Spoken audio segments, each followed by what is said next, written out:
దేశం కోసం జీవితాల్ని అంకితం చేస్తున్న సైనికుల రుణం ఏమిచ్చినా తీర్చుకోలేనిది.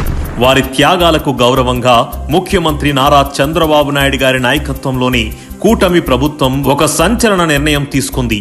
ఆంధ్రప్రదేశ్ రాష్ట్రం నుండి army, navy, air force, paramilitary, CRPF వంటి డిఫెన్స్ రంగాల్లో పనిచేస్తున్న సైనికుల ఇళ్లకు ఇంటి పన్నును మినహాయించాలని నిర్ణయించింది. గతంలో రిటైర్డ్ ఆర్మీ ఉద్యోగులకు, సరిహద్దులో విధులు నిర్వర్తించే సైనికులకు ఈ మినహాయింపును వర్తింపజేసేవారు. ఇకపై పోస్టింగ్తో సంబంధం లేకుండా ఏపీలో నివాసం కలిగిన డిఫెన్స్ ఉద్యోగులందరికీ ఈ మినహాయింపును వర్తింపజేస్తున్నారు. ఆపరేషన్ సింధూర్లో పాకిస్తాన్తో జరిగిన పోరులో సత్యసాయి జిల్లా గోరంట్ల మండలం కల్లి